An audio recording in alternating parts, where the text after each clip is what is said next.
ladies and gentlemen, hope everyone is doing well today. We're going to finish out section 5.4. This time we're going to be focusing on dividing rational expressions, and the process is pretty much going to be identical to multiplying them with one extra step right at the beginning. So you may recall that if you were to divide two fractions, let's say 8 over 7 divided by 3 over 5, we can keep that first fraction the same, change the operation, and flip that second fraction. So in reality, all that you're doing is just multiplying by the reciprocal of your second fraction here. So when you do that math, you end up getting 40 over 21. And this is going to be true for any type of rational expression that you may have. So we do have another general rule in this case. Let's say that A, B, C are again mathematical expressions. Then when you divide two rational expressions, you're just going to multiply by the reciprocal of the second one. And you just want to ensure that the denominator is not equal to 0 because we can't divide by 0.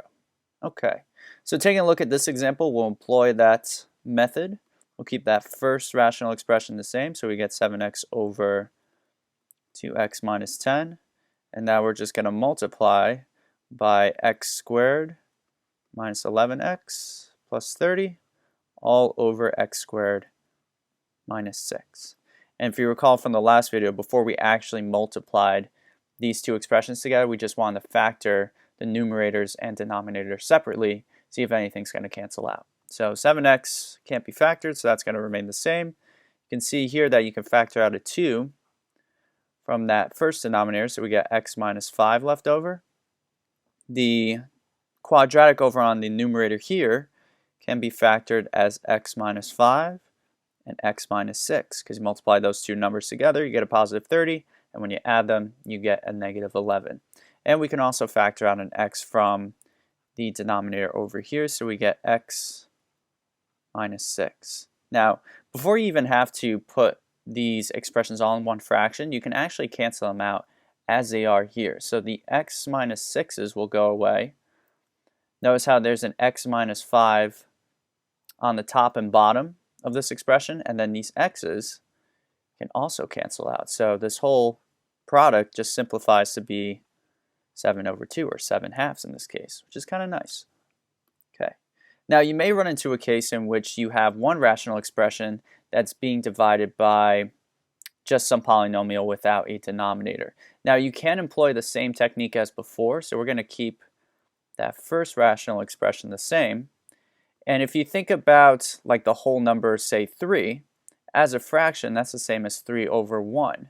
So the reciprocal of this expression that you have here is just going to be 1 over 3x squared plus 5x. So whenever you have an expression with no denominator, when you multiply by its reciprocal, just put that expression under the number 1. Okay, and again, we're just going to factor accordingly. So if we start with, say, the second rational expression, 1 is going to stay the same. You can factor out an x from both of these terms here. So we get 3x plus 5. Okay. Now, denominator of the first rational expression is still going to stay as 4x squared. And here you would have to factor by grouping for this quadratic. But since we have a factor over on this denominator here, let's check to see if 3x plus 5 is indeed a factor for this expression. If it's not, then we would have to resort to grouping. Okay, so we just want to see what term is going to multiply the 3x to give us 6x squared. Well, in that case, it's just going to be 3x, or I'm sorry, not 3x, 2x.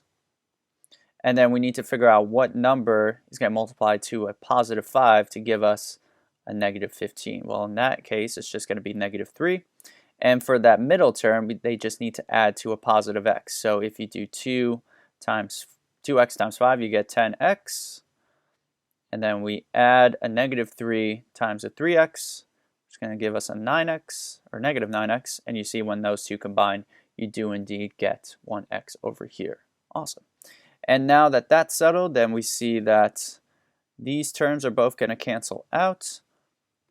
So when we multiply across, we're just going to get 2x minus 3, and then in parentheses, x times 4x squared. Now if you'd like, you can also multiply this x over into this expression here, which is completely fine because even if you do move it to this side, it's still not going to cancel anything up top from your rational expression. Okay. And so that's pretty much it for section 5.4. So tonight's homework is going to deal with some problems involving division and multiplication, and we just want to follow those same general rules depending upon which type of problem that we have. And then on Wednesday, we will take a look to see how we can add and subtract these types of expressions. And with that, I hope you guys have a great rest of the day.